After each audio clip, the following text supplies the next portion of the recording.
Ômega Web Rádio.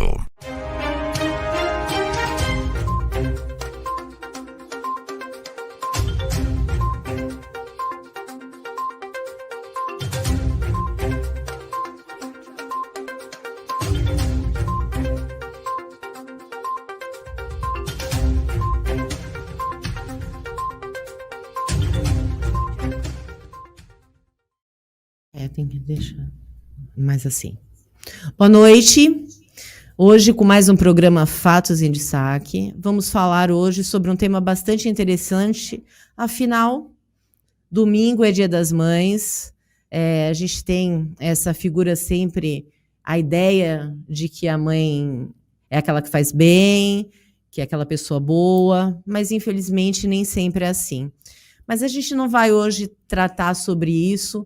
A gente vai falar das dificuldades da maternidade, do prazer da maternidade, porque não é só o lado ruim, né? A maternidade tem muita coisa boa, muita coisa para se aproveitar, para se passar. Na verdade, é um grande privilégio poder ser mãe, e eu acho que quem consegue vivenciar isso de maneira coerente, feliz, sem culpa, sem achar que está perdendo alguma coisa, consegue ter uma vivência muito boa dessa experiência, né? Uma experiência que eu achei que nunca ia vivenciar, porque eu não tinha intenção de ser mãe, e hoje eu sou mãe, e agradeço realmente pela oportunidade de ter um filho. Então, a gente tem hoje duas mães aqui também, vão falar sobre o assunto, e ainda mais porque elas trazem, uma ajuda a trazer vida ao mundo, e a outra ajuda a equilibrar essa vida no mundo. Então, eu vou pedir para elas se apresentarem para a gente poder começar. Boa noite, Marcelo. Vamos lá, Deise, comece por você. Vamos lá, eu me orgulho de ser mãe demais, né? Muito. E essa noite aqui é uma noite muito especial, que a gente vem falar disso, então boa noite para todos, né? Eu sou mãe de uma moça de 29 anos e de gêmeas de 12. Eu fui mãe de UTI 9 meses. Então, haja história, né, Raquel? Sim. Mais uma vez, obrigada pelo convite. Boa noite, Marcelo. É sempre um prazer. Márcia, você? Boa noite, pessoal. Eu sou Márcia, sou mãe de duas moças também, né? Duas meninas, uma de 12 e uma de 7 anos. Sou enfermeira, trabalho na área materno-infantil, sou enfermeira obstetra, especialista em neonatologia também. Então, esse mundo do pós-parto, né, do puerpério, que é a primeira fase, né, da maternidade, que é aquele grande choque de realidade, faz parte muito da minha experiência profissional. E aí eu compartilho a minha própria experiência de puerpério, porque mesmo já sendo enfermeira obstetra, quando me tornei mãe, eu passei por dificuldades no meu pós-parto, eu tive tristeza puerperal, e graças a uma rede de apoio fantástica, isso se resolveu, mas a gente vê que não é a realidade da maioria das pessoas, né? Então, é um prazer estar com vocês, muito obrigada pelo convite, muito obrigada, Marcelo, Raquel, é um prazer estar com você mais uma vez. Bom, é ótimo a gente poder falar, né, com quem tem tanta experiência. Eu, graças a Deus, tive um parto tranquilo, o meu filho também não teve grandes problemas, nasceu super bem, saiu logo da maternidade, mas o pós, né, estar com um bebê foi muito difícil. É o maior desafio da minha vida. Eu costumo dizer que a maternidade é o grande desafio da minha vida, porque você não consegue dominar todas as atitudes dos seus filhos, né? Do filho, em especial o meu. É difícil você controlar essa situação. Então, você cria o filho, você dá parâmetros, mas nem sempre ele vai seguir o que você diz, o que você fala, não é uma maravilha, né? Então, o meu filho me ensinou muita coisa. É impressionante. Eu sou uma outra mulher.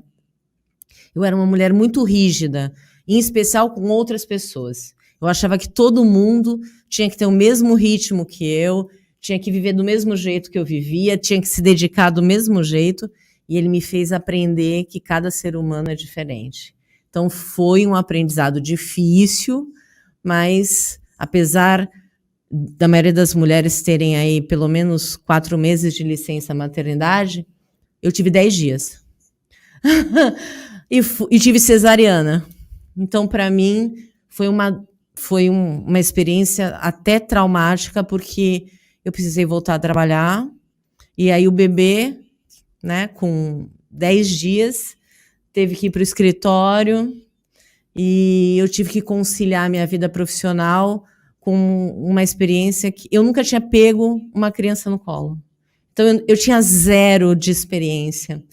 Acho que eu tinha uma babá, porque eu precisava fazer as coisas. 20 dias depois, eu já estava fazendo audiência. Então, foi uma experiência difícil, porque ele mamava a noite inteira e eu trabalhava o dia inteiro. Eu quase morri. Então, foi um filho só. Eu não tinha condições de ter outro. Eu falei, ele veio realmente, eu tive a experiência, já contribuí com a humanidade, mas eu não tinha a menor condição de ter outro filho.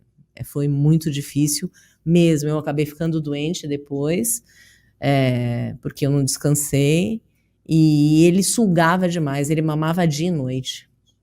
A cada 2 horas, ele chegava a mamar 1 hora. Não era fazer peito de chupeta, não. Ele mamava mesmo. Então, menino mama muito. Vocês só tiveram meninas, né? Mas menino mama muito. Eu parecia um zumbi. Eu fiquei realmente... Tanto é que a minha obstetra falou, se você voltar aqui desse jeito, eu vou te internar.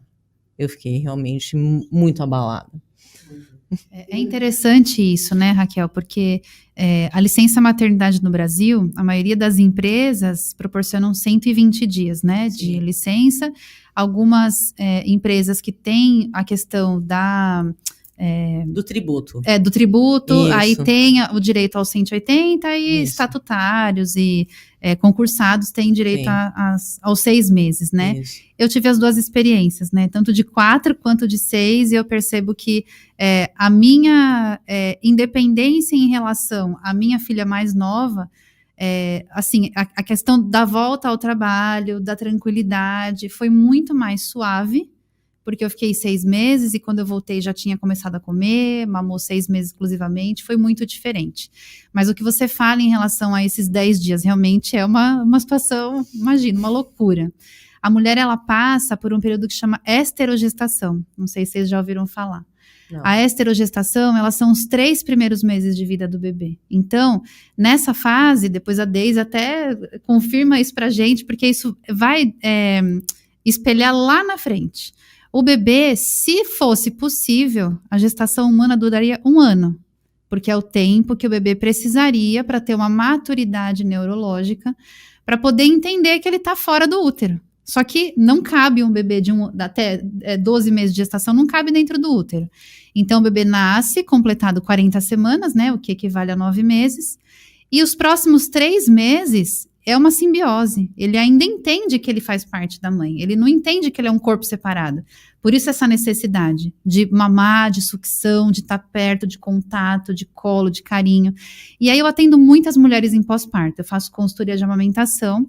E aí quando eu chego na casa das pessoas, eu vejo que a rede de apoio, por mais que ajude, eu escuto muito essa fala, olha, o bebê tá acostumando, ele tá mal acostumado, ele só quer ficar no colo, isso vai fazer mal para ele, vai fazer mal para ela. Só que quando a gente pensa que o útero é um ambiente que é muito semelhante a um colo, por quê? Porque ele é aconchegante, ele é quentinho, ele tem o barulho dos batimentos cardíacos da mãe, o cheiro, ele sente os odores dentro do útero, e de repente ele nasce e ele tem que ficar num berço, num carrinho, ele tem que ser privado desse ambiente que para ele era natural, porque as pessoas falam que ele vai ficar mal acostumado. Então, se é para ser mal acostumado, ele já veio mal acostumado, porque o útero trouxe isso para ele. Então, é importante a gente colocar que o desenvolvimento neurológico da criança, ele começa desde o intraútero, né, com toda a questão do pré-natal, a importância, o acompanhamento, todas as questões que são importantes para esse desenvolvimento, e ela continua nesse puerpério, né, então esse pós-parto, ele pode ser difícil, ele pode ser sofrido, não existe conto de fadas, né, aquele casaram, viveram felizes para sempre, não existe. Muitas mulheres caem na real do que é ter um filho, quando chega em casa com o bebê no colo e fala, meu Deus, e agora? A criança só chora, a criança não sai do peito, a criança quer sugar o tempo todo. Então, é importante que ela... seria muito bom, um mundo ideal, que ela tivesse esse tipo de informação, acesso a essa informação, antes do bebê nascer, para se preparar. E entender que passa, né? Isso vai passar, né? Então, se tem alguma mãe de pós-parto ouvindo a gente agora, eu falo para vocês, isso vai passar. Né, não vai durar a vida inteira esse pós-parto, esse puerpério. Passou os 3 primeiros meses, as coisas começam a melhorar, o bebê começa a dormir mais, começa a ter um espaçamento nas mamadas. É muito interessante, porque ele fala, opa, agora eu sou alguém nesse mundo, não sou mais parte da minha mãe. Sou alguém que tem uma certa independência, porque começa a interagir melhor, né, com o ambiente, com as pessoas, e aí daí para frente é realmente curtir essa maternidade, né? O meu filho, eu vou dizer, eu fui dormir uma noite inteira, ele já tinha 4 anos. Ele demorou muito para ter essa... E ele, ele mamou até 1 ano e 3 meses. Mas, assim, no peito direto, até os 4 meses. Porque aí a médica falou, o teu leite já não sustenta, e eu tinha muito leite. Ele não sustenta ele tem muita fome, tem que dar mamadeira para ele tentar dormir um pouco. Então, aí ele não mamava mais de 2 em 2, mamava de 3 em 3. Mas já era maravilhoso, né? Para quem não dormia, você ter 3 horas seguidas. Né? Mas assim, né? Até a criança mamar, ter que arrotar, mas, quando você ia ver... Já passou quase 3. Sabe, assim, é enlouquecedor para quem não está preparado para uma situação como essa. Sabe o que eu penso? A minha experiência ela é completamente diferente, né? Mas sabe tanto de vocês. E assim, ouvindo a Márcia falar, realmente tem essa simbiose mesmo. Eu, como psicóloga clínica, estudei muito a parte de desenvolvimento.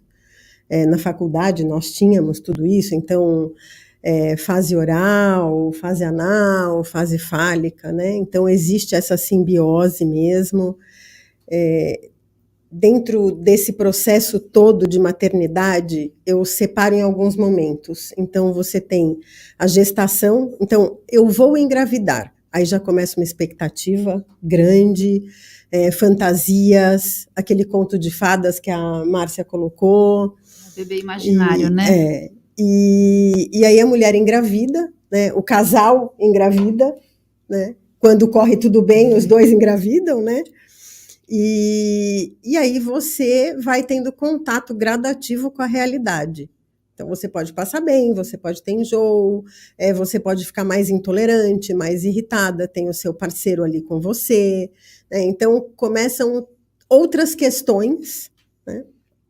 Quando esse neném nasce, realmente é complicado e tem todas as fantasias. Eu já trabalhei bastante com a Márcia, né, Márcia? Tem os medos, tem a angústia, tem a crise do corpo, como é o corpo, eu engordei, como vai ser agora. Então tem milhares de coisas que a gente podia trazer aqui. Mas uma coisa muito interessante que eu estava ouvindo você falar, nossa, meu filho mamava muito e eu tinha muito leite, ele mamava muito. Eu tive a primeira gravidez da Gabi, né, e eu tinha 22 anos, eu tive pré-eclâmpsia. Mas ela nasceu bem, nasceu com 38 semanas e tudo foi se resolvendo e transcorreu tudo bem, como a gente sabe o que é tudo bem, entre aspas, né? O cansaço, a angústia, enfim. E depois de 16 anos e meio, eu tive gêmeas, né, naturalmente, então eu parei o anticoncepcional num mês, engravidei no outro, só que as gêmeas nasceram de 5 meses. Uma pesou 560 gramas e a outra pesou 330 gramas. São prematuros extremos, né? Prematuras extremas. São 2 milagres, né? 2 Eu milagres. falo para Deise que são 2 milagres, elas serem saudáveis, serem perfeitas, estarem aqui, né? Para contar essa história. Não tem sequela neurológica, graças a Deus, não tem nada. Eu fui mãe de UTI durante 9 meses. Então, tudo aquilo que a gente espera como mulher, eu não tive. Eu não tive a lembrancinha, eu não tive o quarto bonitinho, eu não tinha nem roupa delas, porque elas nasceram em julho e era para elas terem nascido em novembro. Então eu não tinha nada, eu não tinha quarto feito, eu não tinha absolutamente nada, eu não tinha nem ideia do que ia acontecer. Eu já estava num casamento muito difícil, muito difícil. E de repente eu me vi ali, saindo da UTI, muito mal. Eu tive síndrome HELP, quase fui a óbito. Eu tinha 8 horas de vida, no máximo, quando eles decidiram tentar salvar alguém deste bolo que éramos nós 3. Né? Então, realmente foi tudo de muito complicado. Eu fechei o consultório, então, para quem não sabe, eu sou psicóloga clínica, eu fechei o consultório, fui cuidar delas, ficava 12 horas no hospital, com uma adolescente de 16 anos e meio, que a gente sabe o que é. Sim. Né? E psicólogo clínico, ele trabalha, ele ganha.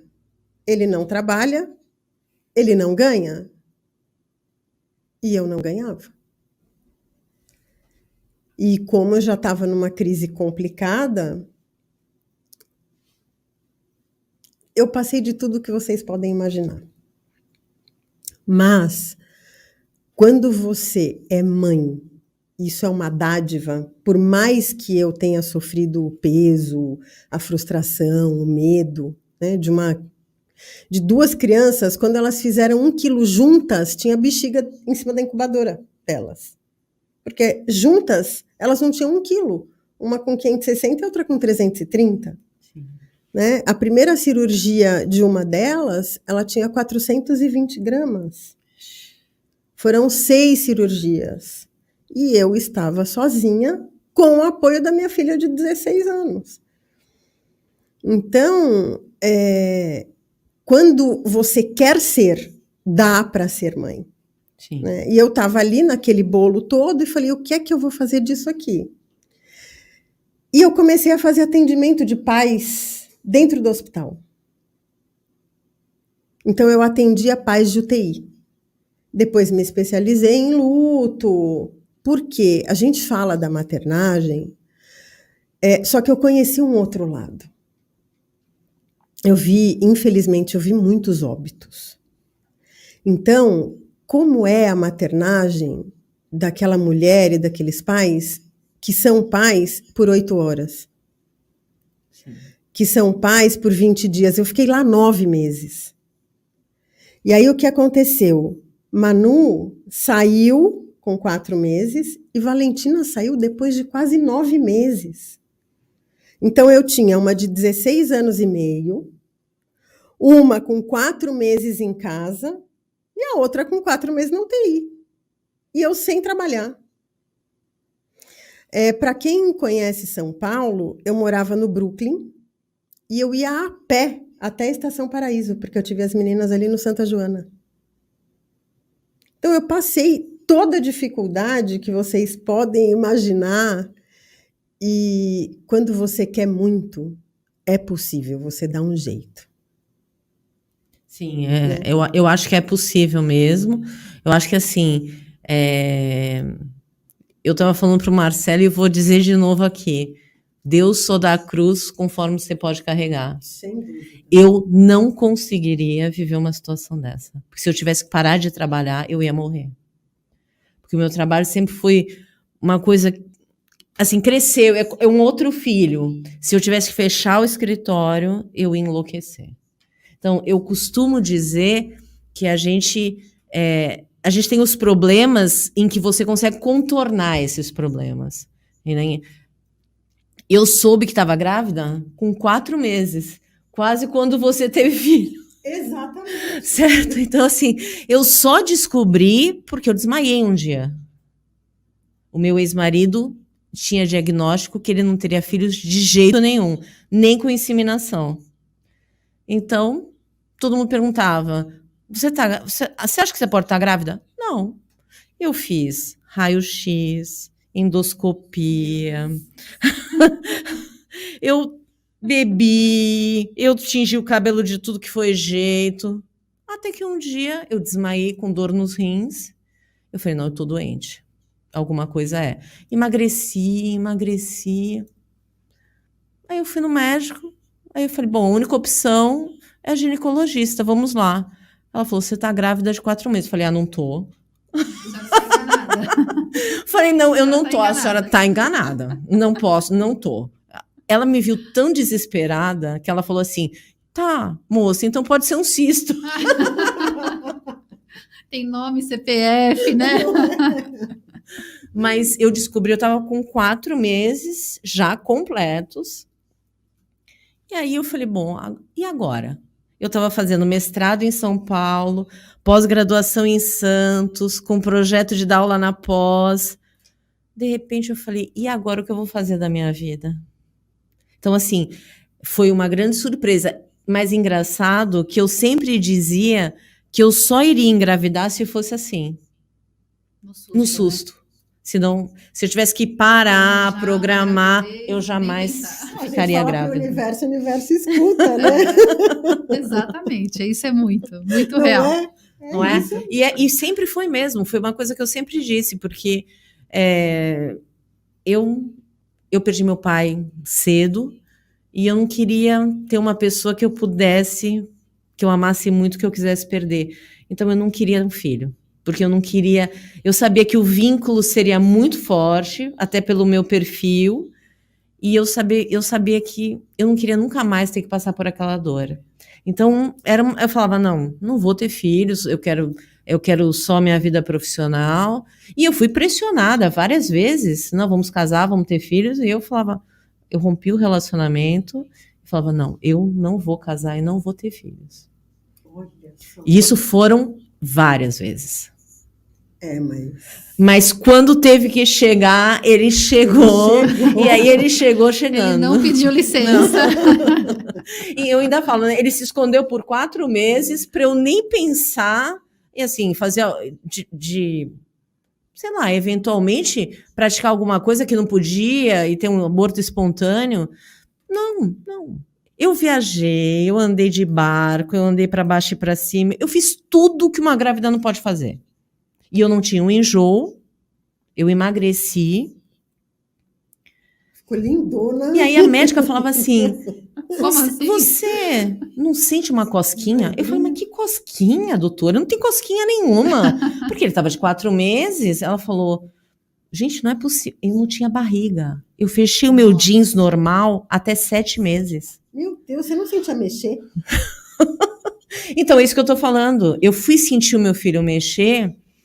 Ele tinha mais de 6 meses já. Nossa. Porque eu sou grande também. E eu tive a dor no rim, porque meu útero é retrovirado. Então, ele cresceu para trás primeiro. Por isso que eu não fiz barriga.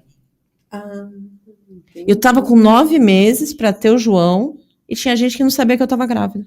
Meu Deus. Então, assim, o meu filho nasceu 7 horas da manhã de um dia, eu trabalhei até 8 horas da manhã do dia anterior. Então, foi assim, eu sabia que enquanto ele estava dentro de mim, estava tudo bem. O problema é quando ele, né, viesse ao mundo, porque aí realmente a criança requer um monte de cuidado e tudo. Mas assim, eu vi que você faz parte do clube da amamentação, né? Sim.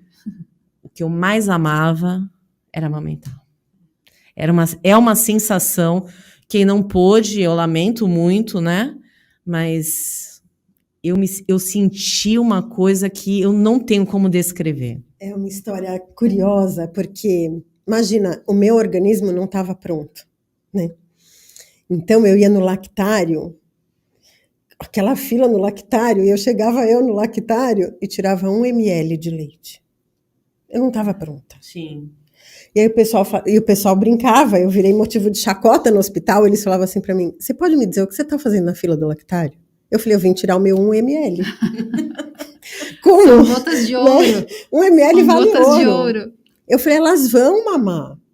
Não, elas não vão mamar agora, mas elas vão mamar. E eu lembro que elas tomavam 18 ml e eu tirava 1.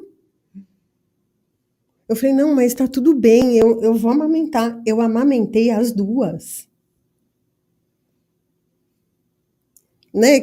Graças a Deus, eu insisti no 1 ml, porque a gente sabe quanta diferença faz você amamentar um filho, quando você tem a possibilidade, Sim, né? sim. E amamentei, mas quer ver uma coisa interessante? Se vocês disserem assim para mim, Daisy, até que idade elas mamaram? Quantos meses? Não sei. Com quantos meses elas sentaram? Não sei. De verdade que eu não sei. Algumas coisas eu também não lembro. Sabe por que eu não sei? Porque eu era sozinha para as 2. Sim. Eu tinha que fazer girar aquilo da melhor forma. Então eu tinha uma planilha que eu amamentei uma, amamentei a outra, dei remédio para uma. Vocês têm ideia da quantidade de remédio que elas tomavam? Tinha um leite que era muito caro, mas era muito caro. E a lata durava 2 dias, porque são gêmeas. Meu Deus. Desesperada. E eu lembro que a Ana Maria foi em casa, porque a Valentina foi uma neném muito pequenininha. Sim. Né? Você comprar 400 gramas de presunto era mais do que uma Valentina, né? Sim. E aí, Ana Maria fez uma reportagem, tem estudos e tem a história contada, tem no YouTube, enfim. E o pessoal falava assim, Daisy, mas e aí? Eu falava, olha, eu não sei como funciona. Funciona, mas eu não sei como funciona. Então, assim, eu, com certeza dei 2 vezes remédio para uma, não dei para outra. É lógico. Sim, não tinha como, claro, né? Claro. E assim, não sei. Eu sei que hoje elas estão com 12 anos, estão ótimas, estão incríveis, estão no 7º ano, eu sei disso. E a Ana Maria foi em casa e eles me fizeram uma pergunta quando eles desligaram a câmera. A gente pode fazer uma pergunta para você? Eu falei, olha, vocês podem perguntar o que vocês quiserem. Você é psicóloga porque você é assim? Ou você é mãe e foi fazer psicologia? Tipo, o que veio primeiro? A psicologia, a mãe, como é que é? Eu falei, olha, eu não sei quem nasceu primeiro. Eu só sei que eu seguro na mão de Deus e vou. Eu cheguei de resgate no hospital com a Valentina 4 vezes. A Márcia sabe disso, elas ficaram na UTI. Valentina saiu da UTI dia 1º de abril. E nasceu em julho. Nasceu em julho. Ixi. Nasceu 31 de julho, saiu dia 1º de abril do outro ano. Meu Deus. Então, imagina que eu tinha qualquer ideia do que se passava comigo. Nenhuma ideia. Eu internei uma paciente minha e eu levei a Manuela comigo no Bebê Conforto.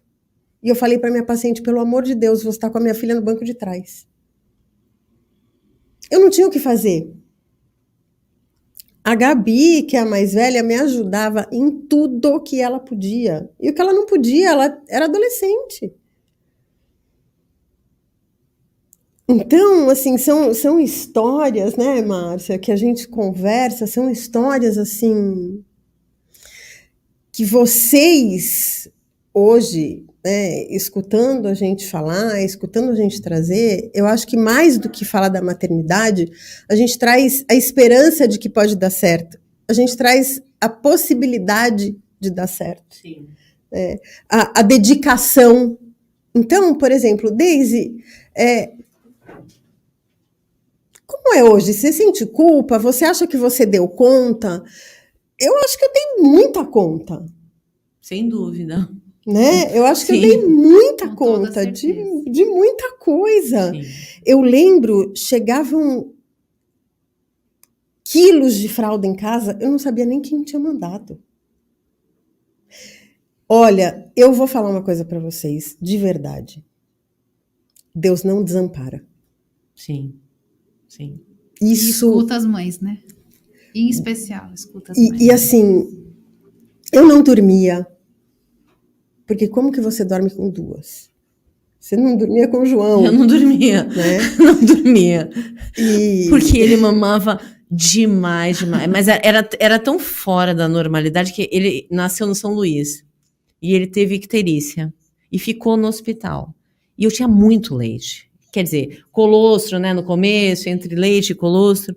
E eu lembro que eu tirei 30 ml de leite. 30. Isso é um sonho, né? A moça falou, eu saí do hospital meia-noite. Eu falei, 6 horas da manhã eu tô de volta. Ela falou, esse leite vai dar e sobrar. Quando eu cheguei, ela falou, moça, esse menino mama. Ele tinha 3 dias. Ele mamou os 30 ml e ainda mamou Nan, que ela deu no copinho pra ele. Ainda pediu mais.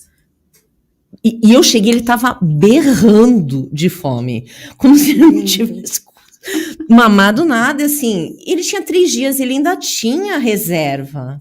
Não era para ele ser desesperado, mas ele era desesperado. Ele não podia chegar perto de mim, que ele arrancava a minha blusa, assim. Ele era muito pequenininho e ele fazia isso. Com 3 meses, ele foi para natação. Eu levei e ele nadava comigo. 50 minutos de aula. Quando ele chegava para me trocar, ele estava gritando. Ele mamava os 2 peitos para depois eu poder dar banho nele. Olha, senão ele não me deixava.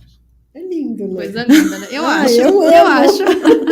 Eu amo. Mas assim, era uma coisa que era prazer. É que você se estressa. Eu não conseguia comer, eu vivia cheirando a azedo, né? Porque era o tempo inteiro, eu falava, ele não vê mãe, ele só vê peito. Porque, Mas é isso mesmo. né? Mas é isso mesmo. É simbiótico mesmo. Era uma coisa fora do normal. Assim. Eu falava, gente, essa criança não é possível. E aí as pessoas falavam, não, vai melhorar. E aí foi parando dos 3, os 4, os 5. Quando deu 4 meses, a pediatra falou, olha, vou começar a introduzir um pouquinho de alimento, porque ele tem muita fome. Então, seu leite não adianta, a mamadeira não adianta. E ele comia tudo. Ele com 1 ano comia camarão, carne de carneiro e mamava. Meu Deus, que lindo. Ai, Era o gostinho no final, né? Sim. E ele mamava. Ele tinha que mamar para dormir, senão ele não dormia. E aí, aos poucos, eu fui tirando. Não foi um desmame traumático, mas eu acho que né, a questão do leite, da amamentação, une muito o filho, né? Sim. Que até hoje ele é muito apegado. É uma coisa fora do normal. Muito. E sabe o que eu vou te dizer? Psicologicamente, mesmo a mãe que não amamenta, é muito importante você colocar o neném para amamentar no seu colo. Você dá a mamadeira para ele no seu colo, você acaricia, você dá afeto. Então, mesmo para a mãe que não amamenta, é possível ela curtir, né, o amamentar, né, da mesma forma que se ela estivesse amamentando no seio.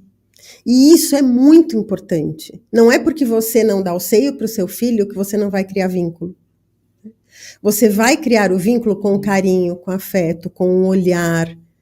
De toda maneira, ele está sendo amamentado ali pela mamadeira, mas ele está sentindo o seu cheiro.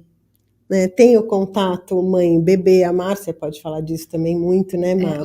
O que eu vejo muito nas consultorias, né? Então, assim, as pessoas me chamam nos primeiros dias de pós-parto por alguma questão física relacionada à amamentação. Então, o mamilo que está traumatizado, a mama que está muito cheia, o bebê que chora demais. Então, assim, quando eu chego na consultoria, geralmente as minhas consultas levam em torno de 2 horas, às vezes passa um pouquinho, porque a mulher, ela tem muito mais, gente, é impressionante, muito mais demanda emocional do que física, né? Então, assim, eu brinco que a amamentação, ela acontece entre as orelhas, né?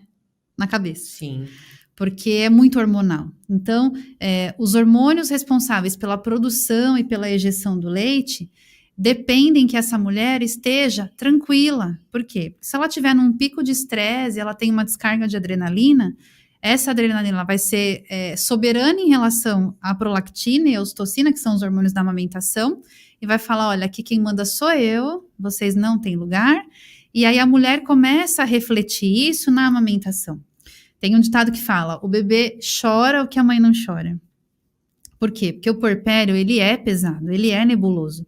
Ele não é uma coisa simples, né? Então, muitas mulheres se preocupam demais com a gestação. Eu faço esse acompanhamento de gestação, de trabalho de parto, acompanho as mulheres desde a gravidez, trabalho de parto e amamentação. E eu trabalho a amamentação com elas nas consultas de pré-natal, porque elas precisam se preparar para isso. Não fisicamente, mas emocionalmente. E entender que tá tudo bem o bebê chorar de 2 em 2 horas para mamar. Tá tudo bem ele só querer peito. Por quê? Porque esse é o mecanismo dele de sobrevivência. Ele não conhece outro. E tem bebê que realmente tem uma necessidade de estar perto, que tem necessidade de sugar. E aí eu vejo muitas avós, tias, né? Geralmente são mais as mulheres que acabam fazendo parte dessa rede de apoio. E não é mal intencionadas que elas falam, mas assim, olha, esse bebê tá fazendo teu bico de chupeta. Olha, você tá mal acostumando. Ai, você não tira esse bebê do colo.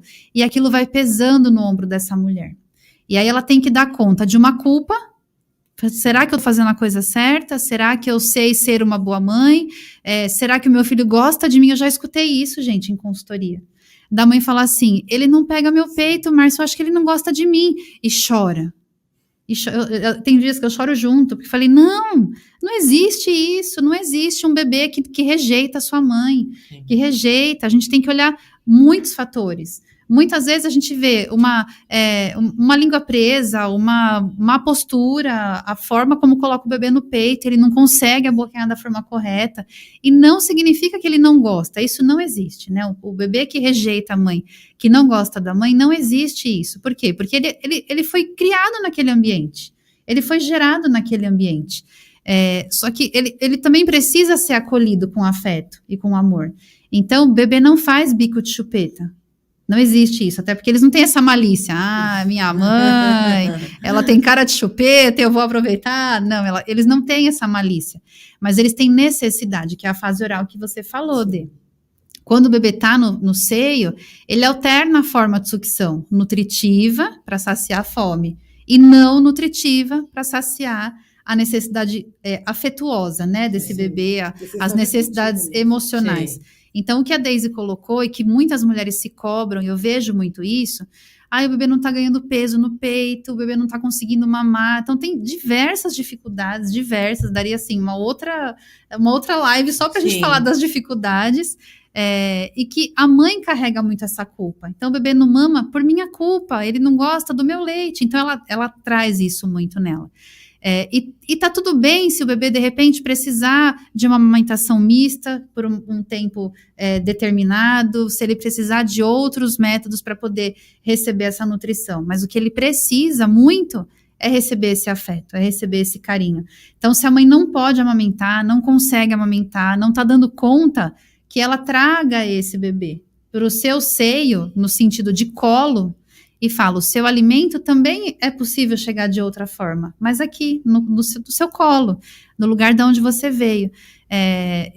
Eu já atendi várias vezes consultorias que o manejo da amamentação é simples, 10 minutos a gente resolve. Era uma pega, era uma posição e tá tudo certo. E 1h30 de demanda emocional, de choro, de precisar colocar para fora.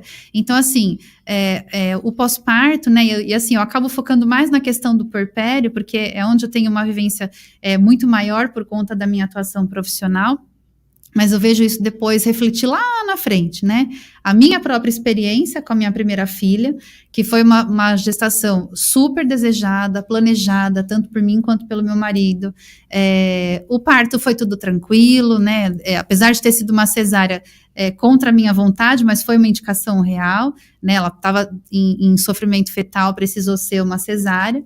Mas foi tudo bem no parto, ela chegou no quarto, ela já mamou, não tive dificuldade na amamentação, mas eu olhava para ela e eu só chorava. E eu pensava, por que eu choro? Por que eu olho para minha filha e sinto uma angústia? Por quê? Porque além de ter oscilação hormonal, era uma mudança absurda que estava acontecendo na minha vida. Então, a maternidade traz essa mudança muito impactante na vida da mulher, especialmente quando é o primeiro filho. E aí, quando a gente pega mãe de prematuro, gemelar, mãe praticamente solo, né, que tem que dar conta disso tudo sozinha, é de enlouquecer gente sã, né? Sim, e aí precisa ter o apoio, precisa pôr para fora, precisa falar. Porque quanto mais você vai absorvendo e se culpando por tudo isso que você está sentindo, mais difícil vai ficando. E o bebê sente, né? Então... Você falou uma coisa que eu nunca tinha ouvido. O neném chora o que a mãe não chora. Gente, elas choravam pra caramba. E eu não chorei. Eu também, eu não tinha nem tempo para chorar. Então, né? Então... Porque eu não tinha rede de apoio. Então, era eu ou eu... E aí, eu tinha que dar conta de uma situação que eu não tinha experiência nenhuma. Na minha família não tinha uma criança. Então, eu não sabia trocar uma fralda, eu não sabia como amamentava, eu não sabia como trocava o bebê. E outra, eu tinha desespero. Eu nunca peguei um recém-nascido ou com menos de 4 meses no colo. Nunca. Porque eu tinha pavor, porque eu achava que a criança era muito pequena. Imagina quando eu vi o meu, eu olhava assim e falava, meu Deus, agora eu tenho que dar conta de dar banho. Eu nunca passei por nenhuma experiência dessa. E aí, de repente, a criança é jogada no seu colo, sem ninguém para me ajudar. Fala, agora você se vira. E o tamanho da responsabilidade, né? O tamanho da responsabilidade que a gente tem. A gente precisa manter essa criança viva. Ele, sabe né? que eu, Olha quanto isso ele é pesado. Ele Olha sempre quanto isso dormiu no quarto dele, no berço dele. Se ele virasse, eu acordava. Era impressionante. Assim, e eu sempre tive um sono pesado. Se ele respirasse mais forte, eu acordava. Assim, era uma coisa fora do feeling comum. de mãe. Raquel, imagina você tá dormindo, aí você levanta, aí você fala, vou olhar no berço. Você olha, seu neném tá assim, ó. Quase desta cor. Jesus amado. Eu, Senhor, uma tava dormindo, ok, e a outra tava... E aí você passa a mão em uma, passa a mão na outra e fala, eu vou botar no carro e vou. E você põe no carro e vai. Sim. Quantas vezes eu cheguei a deixar o meu carro na rampa do hospital, jogar a chave e falar, até é o que tá parado, e entrar na UTI. Sim. Eu dizia que assim, tava tudo ótimo, desde que ele não ficasse doente. Tava tudo bem. Porque quando ele tinha febre, eu tinha pavor que ele tivesse convulsão. Eu nunca vi... A minha avó convulsionava porque ela tinha disetimia. Na verdade, eu acho que minha avó tinha alguma coisa mais séria que ninguém... Né, ela era de 1915, então as pessoas não conheciam muito bem. Ela convulsionava e eu via ela convulsionar algumas vezes. Então aquilo me traumatizou. Então quando a pessoa falava, então se a febre chegar a 40 graus ele pode convulsionar, se ele tivesse febre, eu não dormia nada de noite. 0. Eu cheguei a passar uma semana sem dormir nada. Porque ele estava uma semana com febre. Então, é isso que eu falo. Assim, e aí as pessoas falam, mas você sobreviveu como? Eu falo, não sei. Né? Há coisas que te perguntam. Exato. Porque às vezes eu fico pensando hoje e eu falo, gente, como eu passei por aquilo e eu fiquei viva?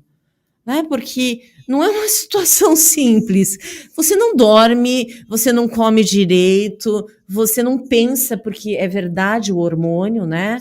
E eu trabalho só com intelectual. Às vezes eu falava, Deus, a minha cabeça precisa estar boa, mas eu não dormi. Eu só amamentei, ele não era muito de chorar. Porque como ele comia bem e tinha um intestino bom, ele não chorava muito. Mas ele mamava enlouquecidamente. Então, eu falava, meu Deus, eu não consigo pensar, né? A privação de sono, ela é terrível, gente. Terrível. Sim, eu tenho gestantes que falam, eu vou aproveitar para dormir agora... Porque dizem que depois que nasce é difícil. Eu falo, olha, não existe reserva. Então, infelizmente, não existe reserva. Você pode dormir 9 meses e hibernar. A primeira noite que você passar em claro, o dia seguinte você vai sentir e vai ficar cansada, e você vai dar 7 horas da noite, você vai estar de pijama ainda, descabelada. Então a gente precisa olhar pra gente também, sabe? Isso é uma coisa que a maternidade a gente se doa muito para os filhos, né? É uma doação incondicional. Independe de qualquer coisa, a gente vai estar lá, a gente vai fazer. Mas a gente não pode deixar de olhar pra gente, né? Porque a privação de sono, cansaço, tantas coisas que a gente abre mão, uma hora a vida cobra da gente. Sim. Né? Então, e acaba refletindo nos filhos também, né? Sim, eu também acho. Uma coisa que eu acho importante a gente colocar aqui é que, assim, eu conheço algumas mulheres que pararam de amamentar porque acham que o seio vai cair, né? Que não vai ter mais aquela beleza que... Bom, em primeiro lugar, né? Depois dos 40 anos, vai cair de qualquer jeito, amamentando, não amamentando. Então, isso é mito. Né? É verdade. Então, não tem muito essa história. E o amamentar, eu acho que traz, na verdade, eu já li estudos, né? Previne o câncer de mama. Sim, então, tem muito benefício para a criança e para a mãe. E o corpo, né? Eu acho que isso é uma coisa que a mulher sente muito. Porque ela vê, o corpo, eu costumo dizer que a mulher parida, ela nunca mais é igual. Ela não é a mesma. A gente nunca mais... Eu não me sinto igual ao que eu era antes de ter um filho. Olha, da Gabi eu fiquei super bem. Super bem. Melhor do que eu era. Eu engravidei das meninas com 39 anos, das gêmeas, usando calça jeans número 38. Mas não tem nada de eterno, né? Depois eu dancei um pouquinho. Até porque pisou nos 40 no ano seguinte, né, amiga? Exatamente, não tem como, né? Mas muda mesmo. Hoje eu vejo que muda. Acho que você ser mãe aos 22 é uma coisa, você ser mãe aos 39 é outra. Uma coisa importante que você está colocando, acho importante a gente falar um pouquinho, do Baby Blue. Sim. Né? Então, o que acontece? Quando a mulher tem o neném, né? Há uma queda brusca hormonal. Sim. Né? E essa queda, muitas pessoas confundem com depressão, mas ela não tem nada a ver com depressão. Ela dura aí em torno de 15, 20 dias. Isso é muito importante a gente colocar aqui. Depois de 15, 20 dias, no máximo 25 dias, você viu que você não está bem, procura um profissional da área de saúde, porque você precisa de ajuda. Depois de 20 dias, é realmente diagnosticada essa tristeza como depressão pós-parto. E você não precisa estar em sofrimento, você pode ter apoio psicológico, você pode ter apoio emocional. Então procure, porque depressão pós-parto é muito sério. É muito sério. E muitas vezes você sofre, você tem raiva do seu bebê, você se sente culpado, você não cuida, você não quer ver. E essa rejeição não é culpa sua, não é responsabilidade sua. Então, da mesma forma que o seu filho precisa de aconchego e de acolhimento, você também precisa de aconchego e acolhimento, e muitas vezes a família não tem como te apoiar e te acolher nesse momento, porque ela não sabe. Então, passou desses 15, 20 dias, procure ajuda. Não fique você sofrendo, porque você sofre, o neném sofre, e todos à sua volta vão sofrer. E muitas vezes vão te cobrar, né? Então, existe a autocobrança, existe a cobrança, né, Márcia? Sim. Então, procurem ajuda, porque não precisa durar. Esse sofrimento não precisa durar. Fora a ignorância, né? Sim. Tem gente que acha que não existe frescura, depressão, né? Pós-parto. Tem muita gente que fala, né? Mas é frescura. Sim. Raquel, você na sua área, a gente pode até trazer um pouquinho do infanticídio. Sim. Na verdade, a pena é muito diminuída em estado. É quando a mãe mata a criança quando está em estado puerperal. Esse homicídio, né? Que acontece, não é uma coisa que não aconteça, acontece com uma certa frequência, infelizmente, até por falta de informação. Essa mãe entra numa depressão tão profunda que ela acaba matando o próprio filho, mas ela não tem consciência, por isso que a pena é muito diminuída. Eu né? tive um caso no consultório. De uma mãe que cometeu infanticídio, ficou em Franco da Rocha, né, no manicômio judiciário feminino, e é muito sério. Ela me levou o álbum dela grávida, e ela dizia: doutora, a senhora está vendo alguma barriga aqui? E é isso mesmo, né, que acontece. E, como a Raquel colocou, infelizmente acontece. Né? A pena é muito diminuída porque é uma patologia e isso é muito sério. Então, a gente não está aqui só para falar das maravilhas da maternidade ou dos desafios da maternidade, né? Mas também de uma patologia que é bastante complicada, e trazendo isso para vocês aqui, até como rede de apoio e família, vocês podem perceber o quanto essa mãe precisa de apoio, o quanto essa mãe precisa de ajuda. Então, não brinquem com o emocional de uma mãe, o sofrimento de uma mãe, porque é possível que todos estejam protegidos nesse momento, se você pega no início. Depois tudo complica.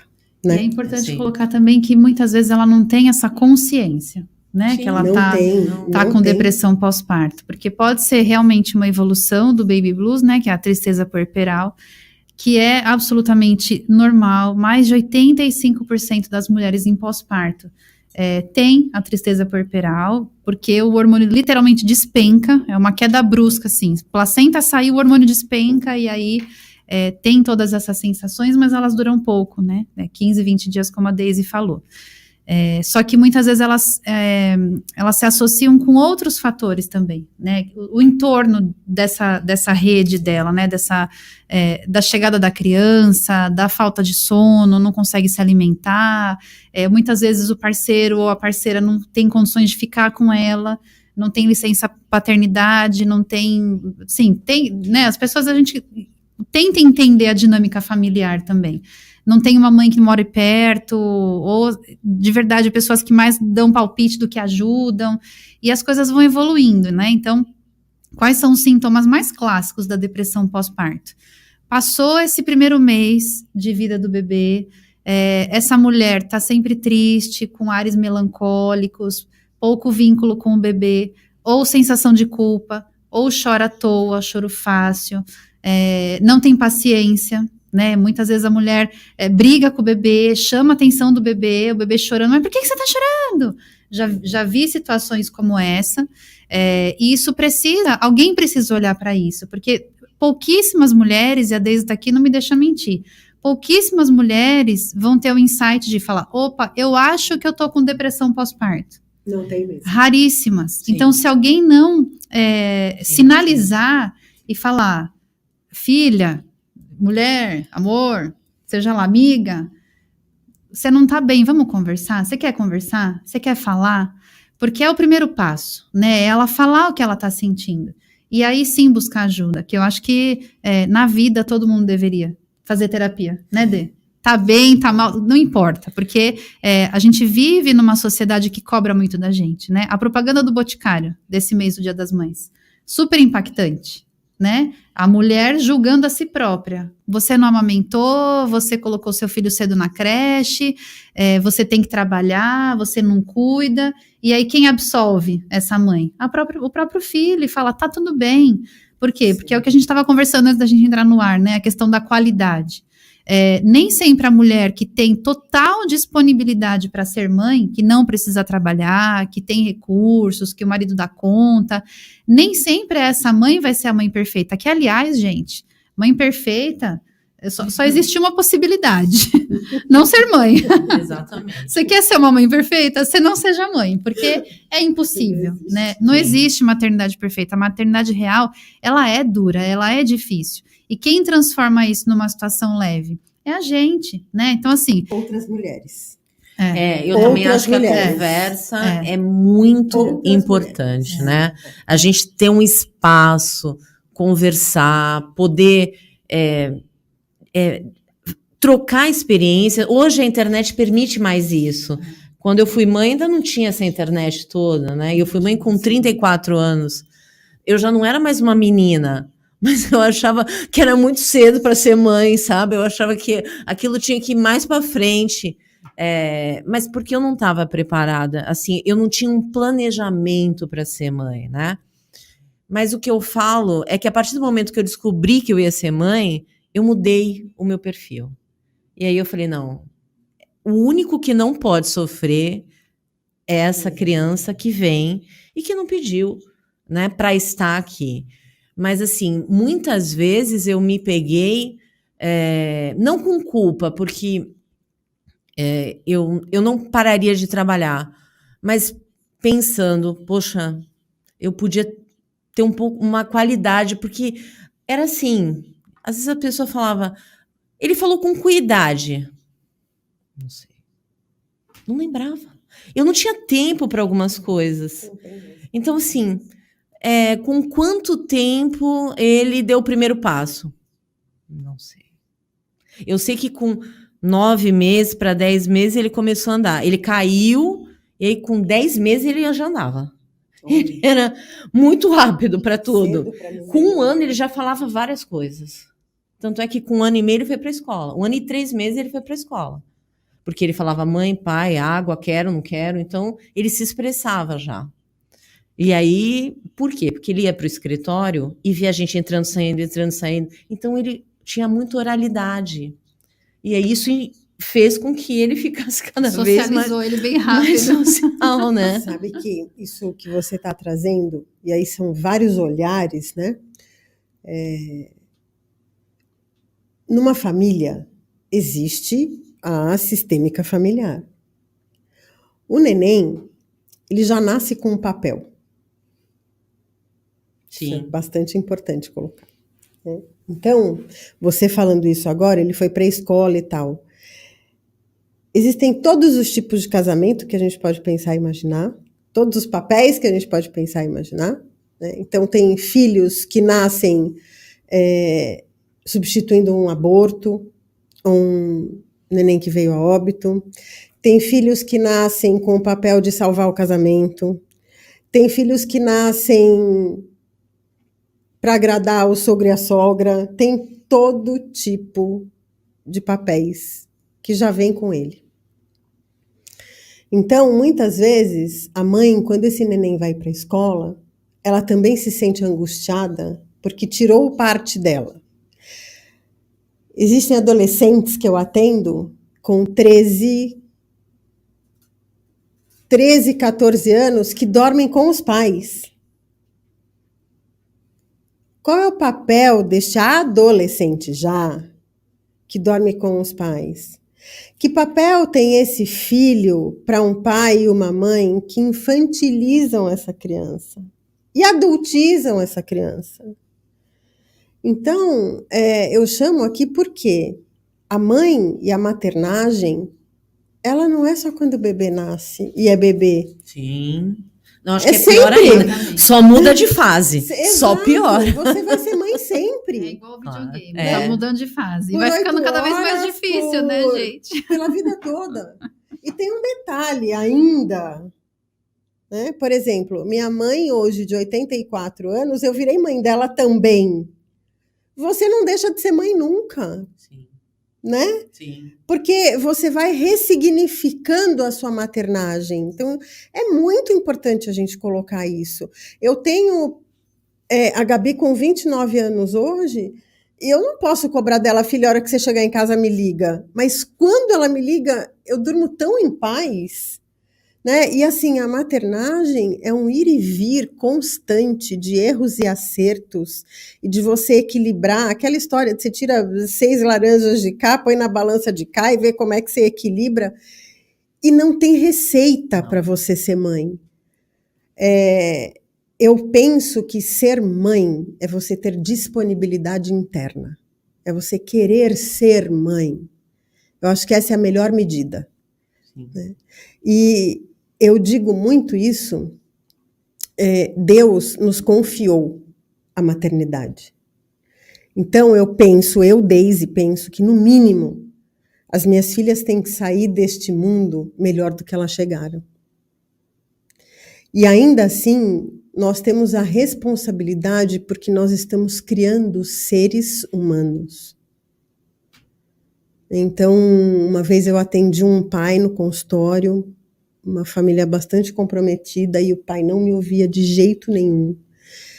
Não me ouvia, numa resistência assim absurda, e eu disse, tá bom, pai, eu vou mudar minha pergunta. Se o seu filho for como você, um adulto como você, tá bom? Ele falou, Deise, aí já não tá muito. Eu falei, então a gente pode mudar a conversa? Você entendeu? E isso vale para pai, isso vale para mãe, isso vale para uma avó, né, que dizem que a avó é mãe 2 vezes, então ela também tem um limite. São sempre papéis. E qual é a intensidade desses papéis? O quanto você pode contribuir com o outro, com essa mãe, né? O quanto você pode acolher. E assim, você vai julgar, você vai ajudar, né? Tem aquele ditado, quem não ajuda não atrapalha, fica de boca fechada que já tá bom. Então assim, o quanto você vai agregar? Você vai abrir a boca para ajudar? Você está preocupado ou você está fuçando na vida do outro? A gente está falando de relações humanas. Sim. Outro dia eu li uma matéria sobre isso que falava, era uma pergunta, né, que falava assim, depois discorria todo o texto. Quando que a rede de apoio deixa de ser rede de apoio e passa a ser invasão? Né? Porque a gente precisa de ajuda. Sim. Mas até que ponto essa ajuda também realmente vai ser importante e vai ajudar e não atrapalhar, né? Sim. Então, e as pessoas, muitas mulheres têm receio de falar, têm medo de falar, não quer ferir, não quer magoar, e vão absorvendo, né? Só que, de alguma forma, isso vai acabar aparecendo em algum lugar, e muito provavelmente na sua própria maternidade, né? Eu falo que o peso da culpa é o mesmo peso da autocobrança. Então, Sim. quanto eu me cobro, vai ser relativamente proporcional ao quanto eu me culpo, né? Então, mais uma vez, batendo na tecla, porque a gente fala pra gente mesmo, né? A gente fala pra gente mesmo. Que quanto mais a gente se cobra, mais difícil fica da gente entender que tudo bem da gente errar, né? Porque faz parte do ser humano, faz né? parte da nossa maturidade. Porque eu não nasci mãe, você não nasceu mãe, ninguém aqui nasceu mãe. Sim. A gente aprende com eles, né? Mas isso é importante. A gente tem que ouvir os filhos também. Sim. Eu acho que isso é uma coisa que vem se perdendo com o tempo. E o que é esse ouvir? Não é o filho que domina a casa, mas é a individualidade. Porque ainda que você também seja, e acho que isso também é importante a gente falar como mulher, você não é mãe e deixa de ser mulher. De jeito nenhum. Então, isso é importante. Porque existem mulheres que se tornam mães e elas esquecem que elas são mulheres. E recai sobre quem? Sobre os filhos. Porque ela vai culpar depois, ela vai cobrar, ela vai ser uma mãe-aranha, ela vai achar que aquele filho tem obrigação de servi-la. Então, isso não pode acontecer. Agora, você tem que dar um espaço para esse filho. Você tem que ouvir, às vezes, o que o filho tem a te dizer, porque ele tem o que dizer. Mesmo que seja pequeno ou quando é um adolescente, não é para ser amigo, não é para dominar a casa, mas ele tem uma individualidade. Então, ela também tem que ser respeitada. Então, eu acho que o que hoje a gente perdeu um pouco, quer dizer, é difícil esse equilíbrio, é você dar espaço, regrar, né? E saber a medida disso, o equilíbrio. Porque, na verdade, a vida é cheia de equilíbrio. Você tem que equilibrar sempre a balança, né? Muitas vezes eu tive que equilibrar entre o profissional e a maternidade e eu tinha que entender que eu tinha que dar um jeito nisso e resolver. Porque, do mesmo jeito que vocês falaram da rede de apoio, quem nunca tem rede de apoio sofre demais também. Por quê? Porque você não tem uma avó, mesmo que dê um palpite errado, mas você não tem isso. Então você não tem base, você fala, gente, mas eu vou perguntar para quem? Isso é muito angustiante, né? As mulheres que hoje chefiam muito as casas, e às vezes elas se veem numa situação Por exemplo, eu lido com alguns casos em que a criança, em que o adolescente vira um delinquente. Essa mãe faz o quê? A culpa é dela? Isso é uma coisa muito séria. Né? O que faz um filho delinquir? O que faz um filho virar um marginal, né? À margem da sociedade? E nem sempre é a mãe, ou o pai, ou a família. Existe uma coisa chamada, infelizmente, que as pessoas têm uma certa índole para algumas coisas e o meio facilita isso. Porque você tem irmãos iguaizinhos criados, sim. Um é bandido e outro é completamente correto. Mas você quer ver uma coisa? Falando da disponibilidade interna, né, como a Raquel está colocando. Ninguém vai dormir são e acorda delinquente. Sim. E aí nós falamos de limites. Que tanto a gente já conversou aqui, né, Raquel? O que é que você deixa passar? Então, por exemplo, eu sou palestrante, dou palestras em escolas, nós trabalhamos com rodas de conversa, com mães, com parturientes, com... puérperas, mães de todas as categorias, mulheres. E a gente faz muita roda de conversa, eu e a Márcia. Então, por exemplo, a gente pergunta, você sabe que música o seu filho gosta? Você sabe qual é a comida que ele mais gosta? Como chama o professor dele de matemática? E a menina que ele gosta? E o menino? O que é que ele acha dessas baladas de hoje? Que time que ele torce? Como que ele gosta de dormir? Muitos pais não sabem.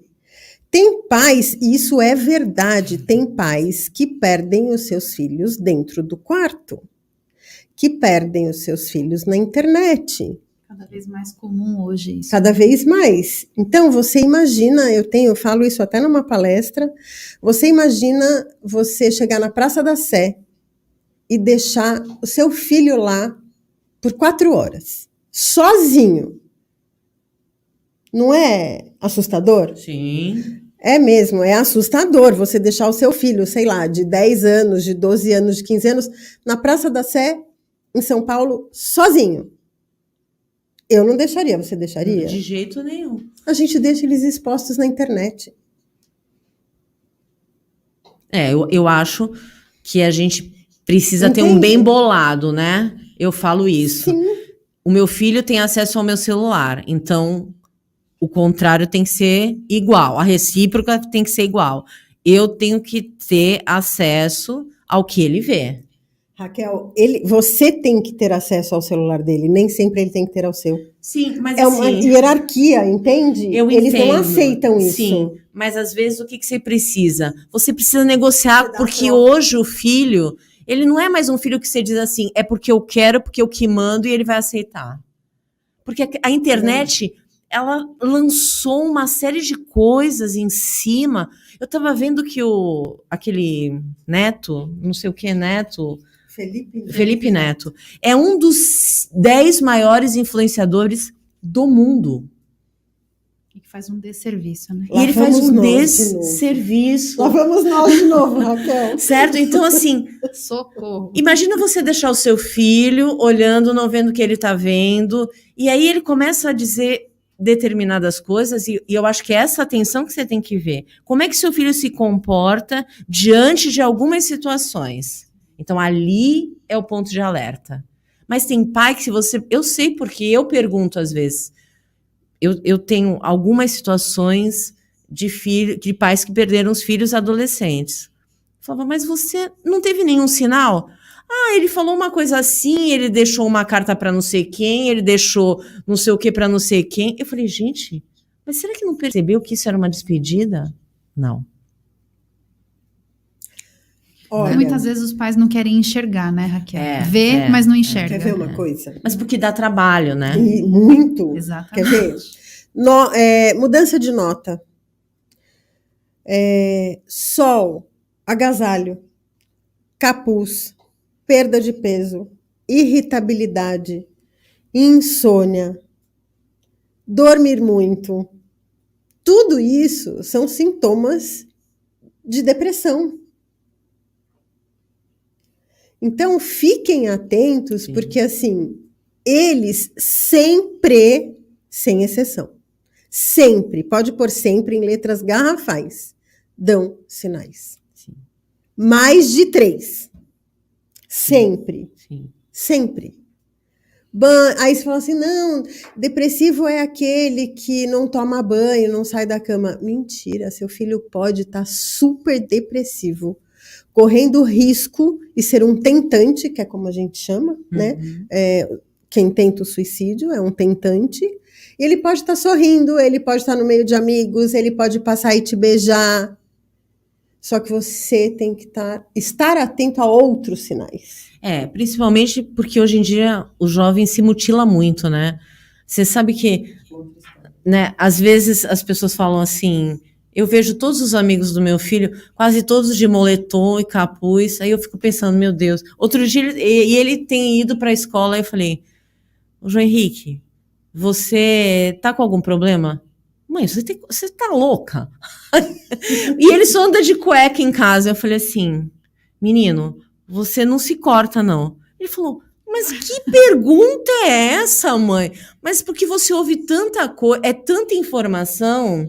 E assim, eu acho que a gente tem uma relação aberta. Então, por exemplo, se eu tiver que conversar alguma coisa com ele, de namorado, de relacionamento, eu sento com ele e converso, mesmo num jeito mais, não pesado, né? Leve. Sim. Mas ele precisa entender algumas coisas, né? Porque ele é um adolescente. E os hormônios, eu acho que a pior fase da vida é a adolescência.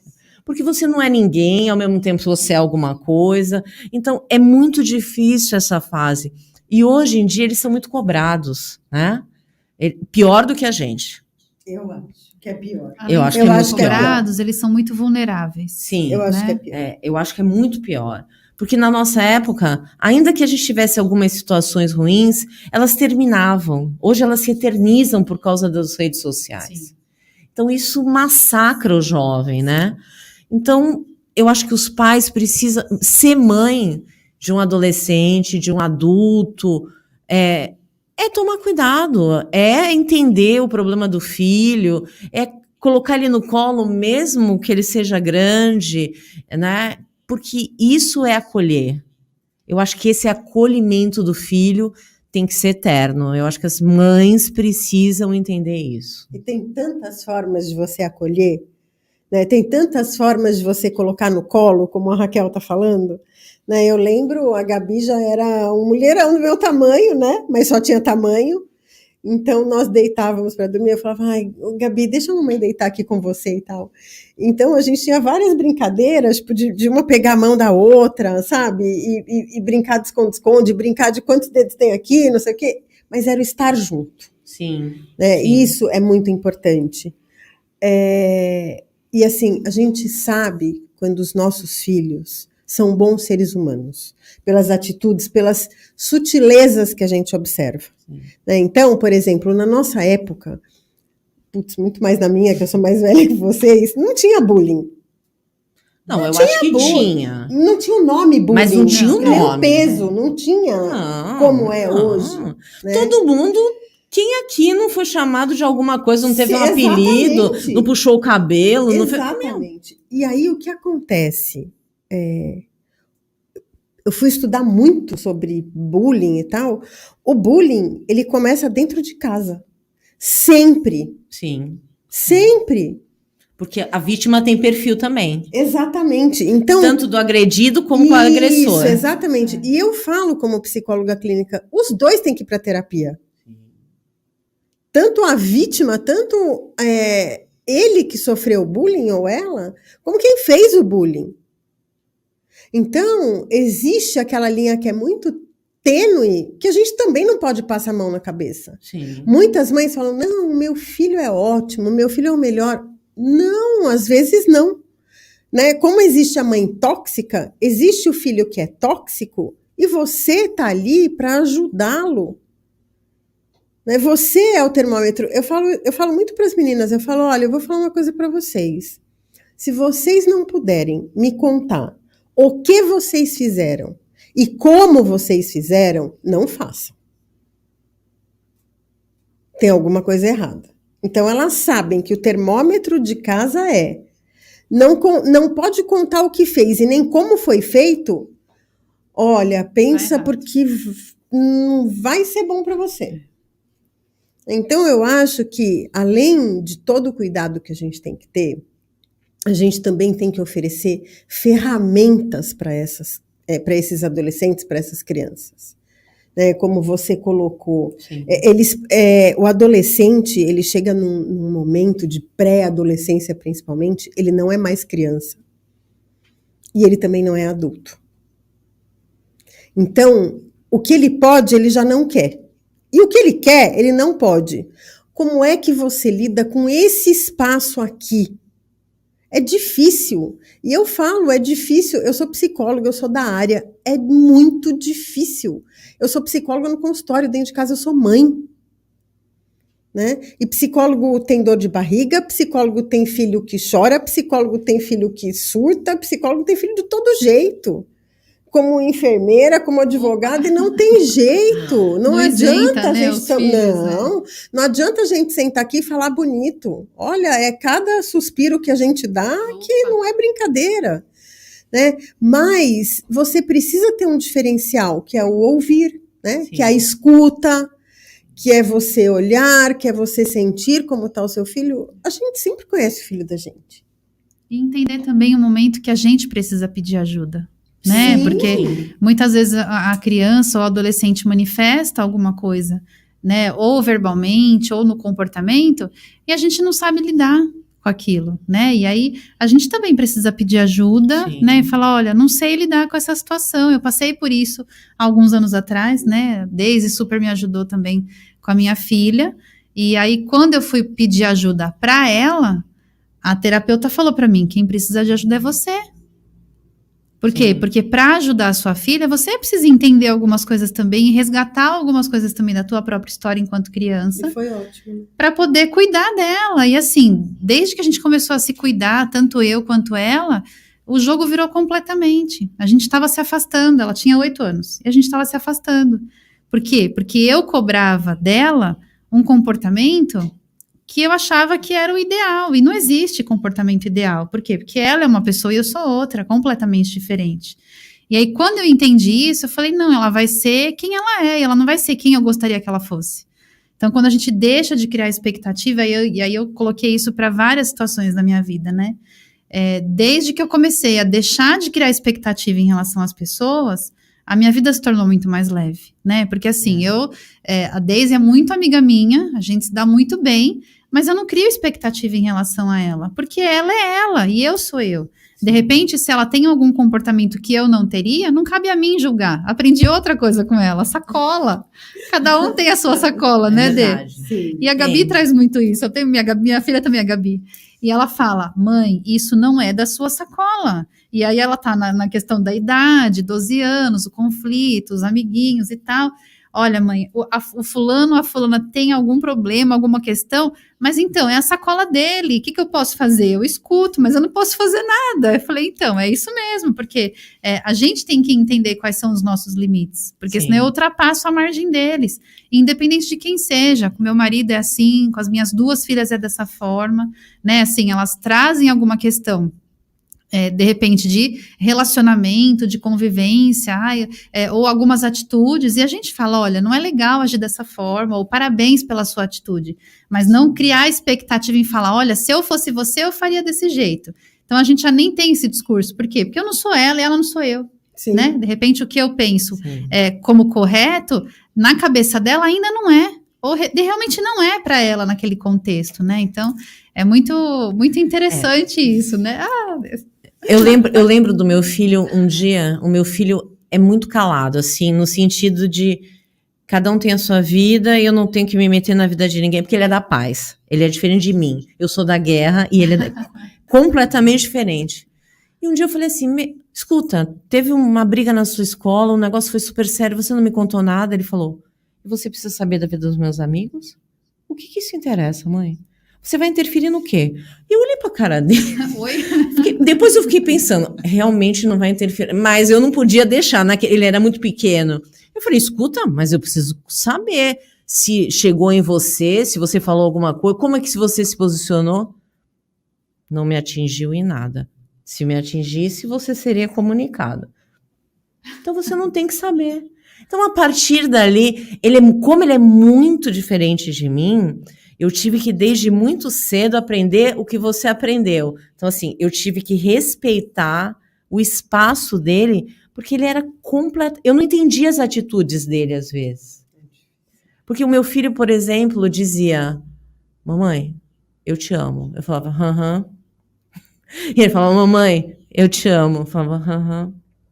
Um dia ele falou, você não vai dizer que me ama? Eu falei, mas você não acha que eu te amo? Tudo que eu faço por você? Ele falou, não adianta. Eu quero ouvir da sua boca. Diga que me ama. Eu olhei para ele e falei, tá bom, João, te amo. Tá satisfeito? Agora sim. Mas toda vez que eu perguntar, você tem que falar de novo. Tanto é que às vezes ele sobe a escada de casa, no meio da escada ele fala, eu te amo. Às vezes eu faço de propósito, não respondo. Enquanto eu não respondo, ele não para de falar. Eu falo, Deus, o que será? Eu falei, você é muito carente, meu filho, não precisa disso. Preciso sim, eu quero ouvir da sua boca, senão não tem validade. Então, assim, uma pessoa completamente diferente, porque eu não tenho necessidade de ouvir isso de alguém. Se a pessoa me praticar um ato que eu entenda que aquilo é amor, vale 1000 vezes do que alguém falar. Mas ele me fez mudar, eu tive que mudar. Ele não me deu opção. Ele me colocou em xeque e obrigatoriamente tive que... Até hoje eu ainda dou risada toda vez que ele fala, porque é uma coisa assim, incessante. Ele fala muito o tempo inteiro. Eu falo, mas você precisa banalizar tanto isso? Você não gosta de mim? E ele pergunta. Porque ele dizia, Pitico, né? Você não gosta do seu João? Se eu não dormisse com o rosto para ele, ele dizia, você não gosta do seu João? Olha. Eu falava, santo Deus, preciso respirar. Tinha que ficar grudada com ele.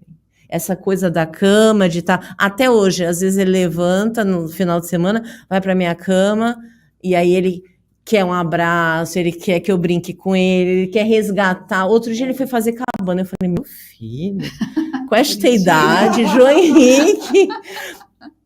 Assim, mas eu percebo que a qualidade do tempo que ele pode estar comigo, porque ele sempre brigou muito comigo, porque eu trabalhei muito, ele às vezes dizia, eu quero pôr fogo na faculdade. Ah, já escutei isso.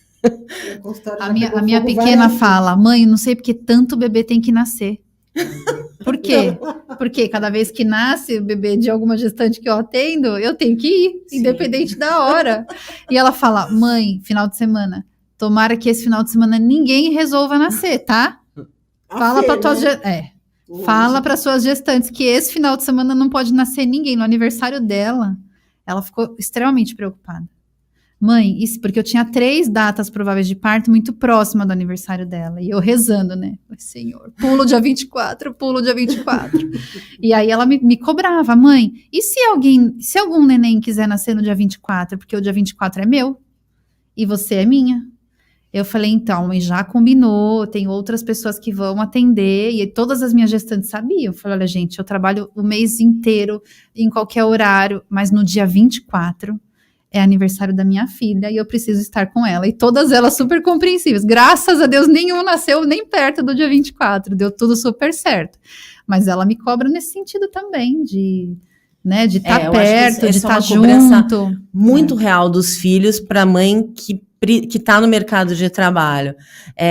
E eu acho engraçado que tinha uma história assim, que se alguém dissesse, ela é minha prima, ela é minha irmã, ela é minha sobrinha, ele falava, não, ela é minha mãe, ela não é nada de ninguém.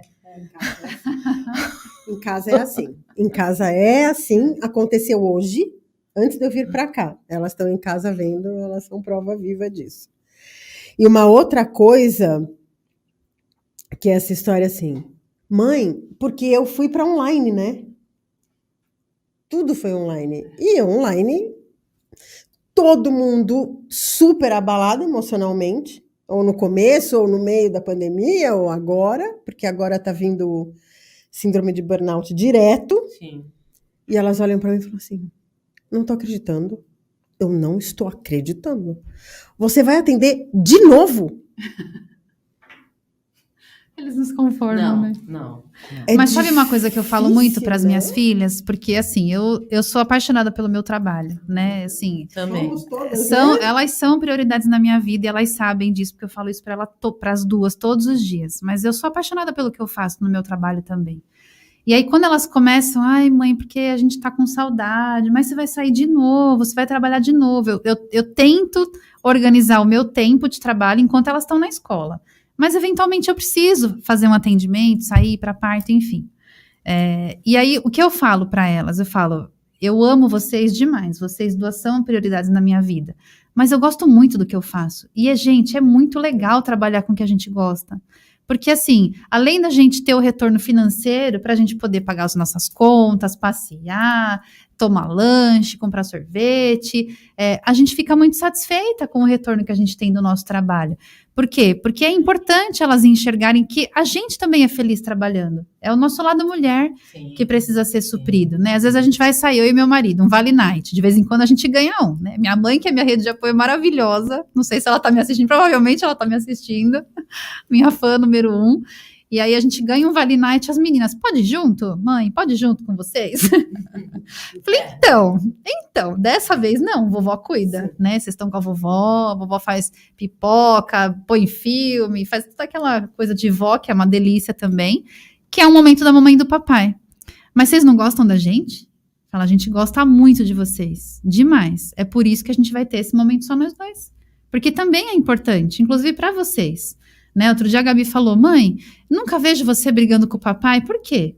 Falei, porque a gente conversa, filha, a gente conversa, a gente se entende e a gente faz de tudo para evitar de discussão, de qualquer coisa do tipo perto das meninas. Isso é uma coisa que a gente tá juntos há muito tempo, nem vou falar senão o povo começa a fazer conta, né? É tempo pra caramba, a gente namora há muito tempo, né? E é uma coisa que a gente combinava desde antes de ser pais, né? Que a nossa relação de homem e mulher e adultos não vai ser teatro para educação dos nossos filhos. E a gente tenta manter isso, né? Muito isso importante. Eu isso também é uma coisa sempre que fiz a gente isso. se esforça demais para poder manter. Né? Isso é uma outra coisa que eu falo, né? É melhor você ter pais separados do que pais brigando. Sem dúvida. Exatamente. Né? Então, pensem nisso também. A Márcia, rapidinho falando da sacola, né? Eu falo que quando nós nascemos, nós ganhamos 2 sacolas. Então, a gente ganha uma sacola de ferramentas, que tem todas as ferramentas que nós vamos usar para a vida inteira. Então, quando você não estiver muito legal numa situação, você estiver meio desesperado, abre a sua sacola de ferramenta e olha dentro dela, porque provavelmente você vai achar uma ferramenta melhor do que aquela que você tem na sua mão. E a outra sacola, ela vem com o nosso nome, vem personalizada e vem por encomenda mesmo. E a gente carrega essa sacola a nossa vida inteirinha, para onde a gente for, a gente não pode largar dela. Se essa sacola estiver muito levinha, ela vai voar e a gente vai perder a sacola. Se ela estiver muito pesada, a gente não consegue tirar a sacola do lugar, então a gente tem que ficar ali do lado dela, a gente não caminha na vida. E quando que essa sacola fica pesada? Quando a gente carrega as coisas dos outros e põe na nossa sacola. E ela fica muito leve quando a gente pega as nossas coisas e as nossas responsabilidades e a gente põe na sacola do outro. Né? Então, quando a Márcia fala, isso aqui não é da sua sacola, isso é da minha sacola, né? Faz aí um bem bolado de uma vez por semana, né? A mulher é assim, então uma vez por semana ela faz a unha, né? Quando dá. Então vai lá, uma vez por semana, olha a sua sacola, ensina para os seus filhos, né? Olharem a sacola deles, a avó, o marido. Olha aí uma vez por semana e veja o que tem na sua, que é do outro, vai lá e fala, olha, tá aqui na minha, eu queria te devolver. Né? Ou, nossa, mas o que é meu não tá aqui, aonde, em que sacola será que eu coloquei esse negócio? desculpem, coloquei na sua sacola, é minha. Né? Eu acho que fica tão mais tranquilo, né? Quando você tem essa consciência da sacola, e isso virou história de família toda. Né? Então eu já chega no tio, chega no avô, e eu nunca nem conversei com o tio e nem com o avô. Ai, você é a Deise da história da sacola. Eu falo, da história da sacola. Meu marido fala muito isso, o Pedro fala demais. Não, isso não é da minha sacola. Falei, muito bem, aprendeu, é isso mesmo. Né? Porque assim, a gente sempre vai estar em torno de pessoas que têm problemas, que tentam despejar na nossa, né, virar inteira assim, ó, pega. E aí se você não passar o zíper e falar, não, na minha não cabe, a gente absorve. Sim. E aí de verdade trava, né? Então, a partir do momento que a gente tem a tranquilidade de falar que o que tá na minha é minha, o que tá na tua é tua, e tá tudo bem a ser assim, a gente fica mais leve também, no sentido de não carregar o que é dos outros, né? A não ser que seja de fato algo como mãe e filhos, né? Que às vezes eu preciso pegar um pouquinho daquela sacolinha e colocar aqui para dar uma ajeitada e depois devolver, né? Bom, meninas, a gente já estourou o tempo aqui, já falamos demais. Bom, eu quero agradecer as duas, foi um papo maravilhoso. Né, eu quero dar um feliz Dia das Mães para as duas, para todas as mães que estão nos ouvindo, para aquelas que já não têm mais a mãe presente, não é? E aquelas que não têm uma mãe, que não estão presente, mas estão vivas ainda, mas por vários motivos não podem estar perto de suas mães, porque às vezes a mãe também magoa, também machuca, e aí às vezes a gente precisa tomar algumas atitudes. Mas de qualquer forma, um excelente Dia das Mães para todas, e para quem é pai e mãe, também um bom Dia das Mães para esses raros homens que têm esse papel e que eu conheço alguns. Muito obrigada, agradeço Deise, agradeço Márcia, até o próximo Fatos em Destaque.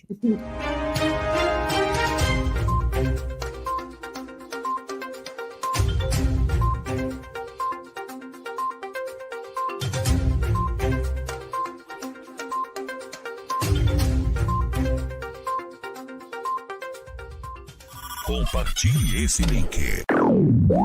www.omegawebradio.com